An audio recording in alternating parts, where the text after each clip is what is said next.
Hello dear students, welcome to our channel AU math classes. देखो जहां तक हम पिछले लास्ट वीडियो में हम फर्स्ट चैप्टर कंप्लीट कर चुके थे, आई थिंक वहां तक किसी को कोई डाउट नहीं होगा। तो नेक्स्ट हम स्टार्ट करते हैं first order linear partial differential equation, जो कि क्या है सेकंड चैप्टर है। फर्स्ट ऑर्डर देखो यहाँ पे क्या है, जो फर्स्ट ऑर्डर की लीनियर डिफरेंशियल इक्वेशन के बारे में हम पढ़ेंगे। तो देखो जो पार्शियल डिफरेंशियल इक्वेशन होती है वो फर्स्ट ऑर्डर की लीनियर भी हो सकती है और नॉन लीनियर भी हो सकती है।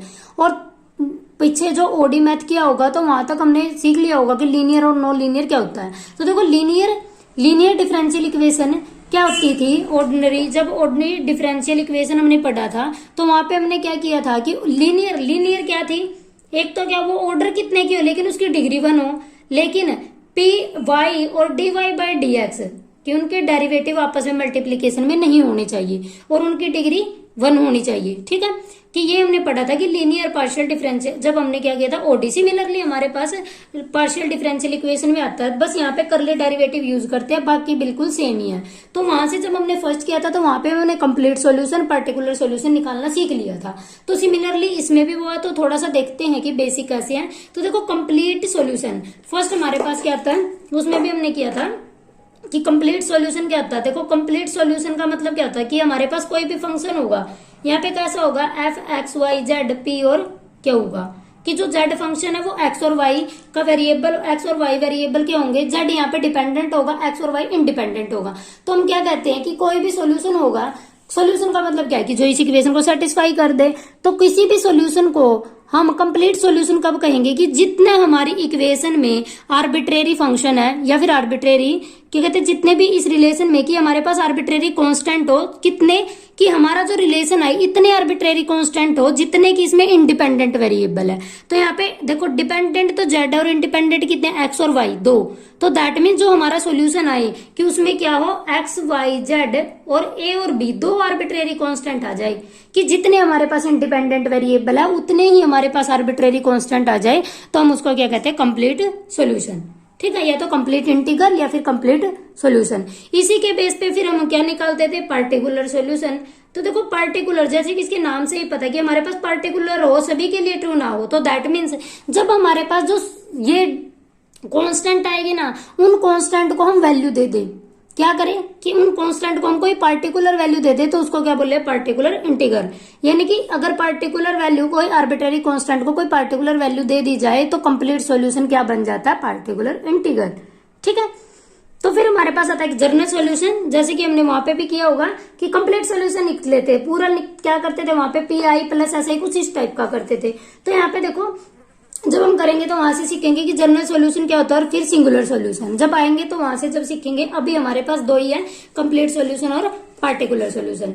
तो देखो यहाँ से इसी के बेस पे देखो सोल्व करना में करली स्क्वायर यू बाई करली एक्स और करली T is equal to E की power minus T cos x. तो देखो इसको सोल्व करने के लिए क्या करेंगे, करली स्क्वायर यू बाय करली एक्स करली टी, तो हमें क्या गिवन है ई की power minus T cos x, यानी कि यू का डेरिवेटिव सेकंड बार एक्स और टी के रिस्पेक्ट में और ये दिस गिवन है। तो इसको सोल्व सिर्फ हमें क्या आएगा ये नहीं मिलेगा, क्या करना है इसका, जो सिर्फ क्या मिलेगा सोल्व का मतलब क्या होता है कि जो हमारे पास डिपेंडेंट वेरिएबल है उसकी हमें वैल्यू फाइंड आउट करनी है। तो यहाँ से हमें क्या होगा यू की वैल्यू फाइंड आउट करनी होगी। तो इसके लिए क्या करेंगे, देखो इसको क्या लिख सकते हैं करली बाय करली एक्स करली यू बाय करली टी। ठीक है, this is equal to minus T और इंटू कोस एक्स। ठीक है, यहाँ पे देखो x के रिस्पेक्ट में है तो इंटीग्रेट, यहाँ पे डेरिवेटिव है, हमें कहाँ तक पहुंचना u तक, और हमें पता है कि यू डेरिवेटिव को तब खत्म किया जा सकता है अगर हम उसका इंटीग्रेशन कर दे। तो क्या करेंगे, इसका इंटीग्रेशन करेंगे with respect to x, integration with respect to x। तो क्या होगा keeping y t as a constant. तो यहाँ पे क्या होगा curly u by curly t is equal to t constant है तो माइनस ये एज इट इज, तो कोस का डेरिवेटिव, तो देखो कोस का इंटीग्रेशन आएगा। कोस का इंटीग्रेशन क्या होगा साइन एक्स प्लस में हम क्या करते हैं कि फंक्शन कोई ना कोई वहां पे आर्बिट्रेरी फंक्शन आर्बिट्रेरी कांस्टेंट करते थे, लेकिन हमने क्या किया कि टी को हमने एज ए कांस्टेंट ट्रीट किया, तो हम क्या करेंगे फंक्शन ऑफ टी। सिर्फ यहाँ पे ऐसा ही डिफरेंस है कि हम वहां पे कांस्टेंट लेते थे, लेकिन हमने यहाँ पे टी को एज ए कांस्टेंट ट्रीट किया है, तो हम क्या करेंगे फाई ऑफ टी। तो दोबारा से इसका इंटीग्रेशन करना होगा क्योंकि हमें तो यू तक पहुंचना है, लेकिन हम करली यू बाय करली टी तक हैं।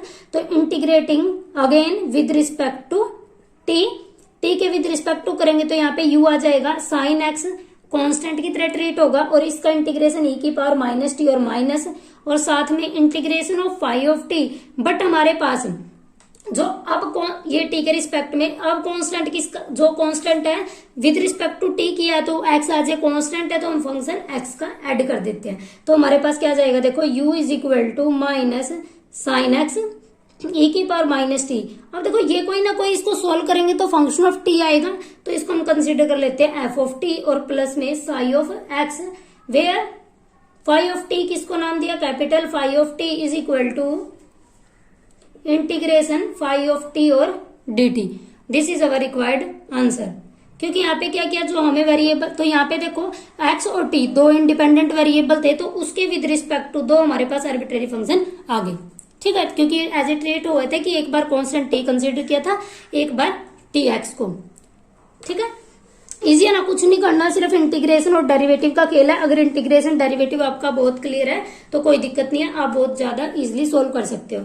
अब देखो जैसे सेकंड क्वेश्चन हमें सोल्व करने के लिए गिवन है कि सेकंड एग्जांपल है curly square Z by curly Y square minus Z is equal to 0 given that Y is equal to 0 Z is equal to E की power X and curly Z by curly Y is equal to E की power minus x.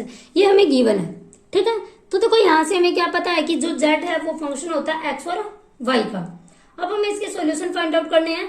तो को देखो जो इसका यहां से जो हमें गिवन है, यहाँ पे अब हमें ये नहीं कहा कि इसको किस तरीके से सोल्व करो, लेकिन हमें क्या गिवन है, हमें हिंट गिवन है कि y इज इक्वल टू 0 इस टाइप का, z is equal to E की पावर x टाइप का और करली z बाय करली y इस टाइप का है। ठीक है, देखो कॉन्स्टेंट z किसका फंक्शन है हमारे पास, x और y का, तो यहाँ पे constant will be taken as a function of X, जैसे हमने लास्ट में किया था बिल्कुल वैसे ही कंसीडर करेंगे, लेकिन ये उससे थोड़ा सा अलग है क्योंकि वहां पे हमारे पास कोई कंडीशन नहीं गिवन थी और यहाँ पे हमारे पास कंडीशन गिवन है। तो हम देखो सॉल्यूशन कंसीडर कर लेते हैं। द सॉल्यूशन जेड किस टाइप का होगा, फाइव ऑफ एक्स, ठीक है, ई की power Y plus psi of X E की पावर माइनस वाई।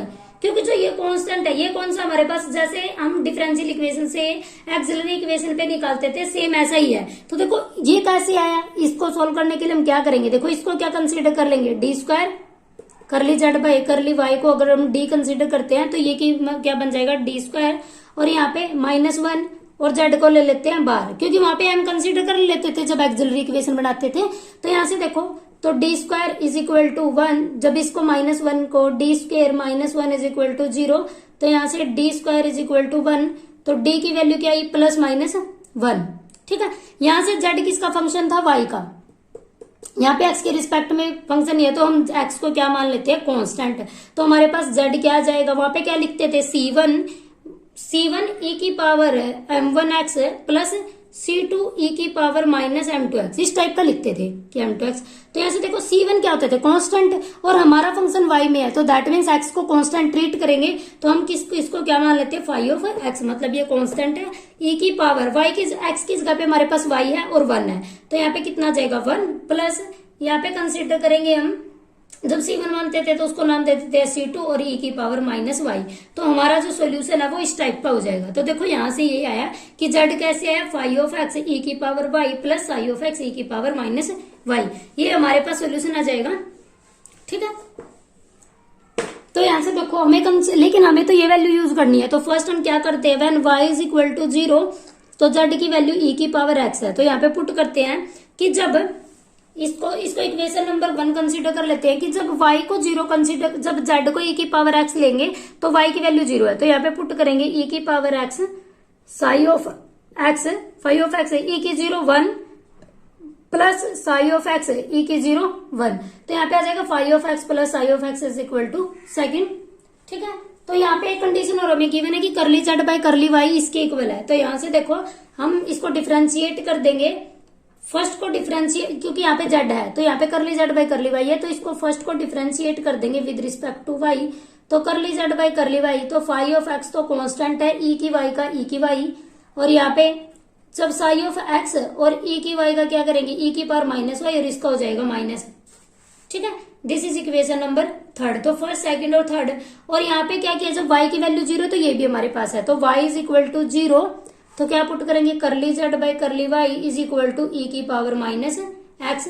तो इसमें पुट करेंगे तो देखो यहाँ पे आ जाएगा ई की पावर माइनस एक्स, और जब यहाँ पे जीरो करेंगे फाई ऑफ एक्स माइनस यहाँ पे आ जाएगा Sai of x. This is equation number 4। अब देखो इक्वेशन सेकंड से और इक्वेशन 4 से हम बहुत ज्यादा इजिली फाई और साई की वैल्यू फाइंड आउट कर सकते हैं। फर्स्ट क्या करेंगे, दोनों को ऐड कर देंगे। दोनों को ऐड करेंगे तो फाई ऑफ एक्स हमारे पास आ जाएगा ई की पावर एक्स प्लस ई की पावर एक्स माइनस बाई 2, क्योंकि इससे ये कैंसिल हो जाएगा, ये 2 नीचे आ जाएगा। तो एक इसकी वैल्यू है साइन, सॉरी जब प्लस है तो कोस की, कोस हाइपरबोलिक एक्स, और जब दोनों को सब्ट्रैक्ट करेंगे तो साई ऑफ एक्स आ जाएगा हमारे पास ई की power minus x by 2। This is sine hyperbolic x. तो यहां से हमारे पास वैल्यू पुट कर देंगे तो जेड आ जाएगा, फाई की वैल्यू रखेंगे तो कोस हाइपरबोलिक एक्स ई की पावर वाई, और यहाँ पे करेंगे तो साइन हाइपरबोलिक एक्स ई की power minus Y. This is our required answer. ठीक है, क्योंकि इसके अंदर क्या है, जितने भी हम सॉल्यूशन निकालते थे उसके आर्बिट्रेरी क्वेश्चन इस टाइप के थे। ठीक है,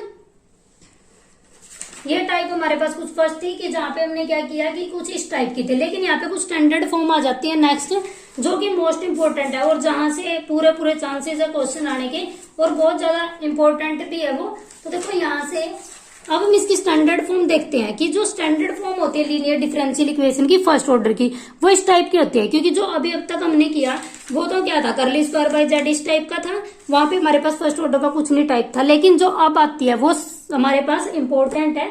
अगर फर्स्ट ऑर्डर की कोई भी इस टाइप की मिल जाए, P P plus Q Q is equal to 0, कि इस टाइप की कोई is equal to sorry R, where P Q, जो ये फंक्शन हो गए पी क्यू आर, सारे कैसे फंक्शन होंगे एक्स वाई और जेड के, कि अगर हमारे पास कोई इस टाइप की फॉर्म मिल जाए P P plus Q Q is equal to R, और हमें पता स्मॉल पी किसके इक्वल होता है, करली जेड बाई करली एक्स के, क्यू इक्वल होता करली जेड बाई करली वाई के। ठीक है, अब देखो इसी के बेस पे ये क्या लीनियर फर्स्ट ऑर्डर की लीनियर डिफरेंशियल इक्वेशन है, क्योंकि यहाँ पे क्या है कि करली जेड बाई करली एक्स है और यहाँ पे curly Z by curly Y है, फर्स्ट ऑर्डर की है। तो यहाँ पे क्या हुआ कि फर्स्ट ऑर्डर की लीनियर डिफरेंशियल इक्वेशन है जो किस टाइप की है, P P plus Q Q is equal to R, और this is called Lagrange's linear equation. क्या नाम है इसका, लैग्रेंजेस लीनियर इक्वेशन, जो कि मोस्ट इंपोर्टेंट है, मोस्ट इंपोर्टेंट, क्योंकि ये करनी बहुत ज्यादा जरूरी है। इसमें से एक क्वेश्चन तो पक्का हमें मिल ही जाता है, और इसको सोल्व करना भी ज्यादा मुश्किल नहीं है, बहुत ज्यादा इजी है। तो देखो फर्स्ट हम क्या करेंगे, हमें क्या गिवन होगा, जब हम क्वेश्चन करेंगे तो बिल्कुल अच्छे से समझ आ जाएगा। तो एक बार देखते हैं कि कैसे बनाएंगे इसको। देखो इसको सोल्व करने का क्या वर्किंग रूल है, हमें गिवन होगी P P plus Q Q is equal to R, तो हम क्या करेंगे dx लिखेंगे, कर लेने dx लिखेंगे, dy लिखेंगे, dz लिखेंगे, इसके नीचे p, इसके नीचे q और इसके नीचे r। अब हम क्या करेंगे, इनको जो ये आएगा इनको सोल्व करेंगे, इन दो को लेके इन दो को या फिर इन दो को, जो भी इजिली पड़ेगा उससे हम सोल्व करेंगे। तो वहां से हम u x y z is equal to A और u x y z की इनको दो को लेके हम सोल्व करने की कंडीशन में आ जाएंगे कि हमारे पास दो इस तरीके से लेने की वो इंडिपेंडेंट सॉल्यूशन मिल जाए, और वहां से हम कह देंगे कि u v is equal to 0 है, या फिर v क्या है, फंक्शन है u और v का। तो यहाँ पे v लिखेंगे कि u ऐसा फंक्शन है, v ऐसा है, तो इसको ऐसे फॉर्म ये देखो जब हम एग्जांपल करेंगे तो बहुत अच्छे से क्लियर हो जाएगा। तो ठीक है, मिलते हैं एक नई वीडियो के साथ जिसमें हम स्टार्ट करेंगे लैग्रेंजेस इक्वेशन के questions. Thank you so much for watching, like and subscribe my channel. Thank you.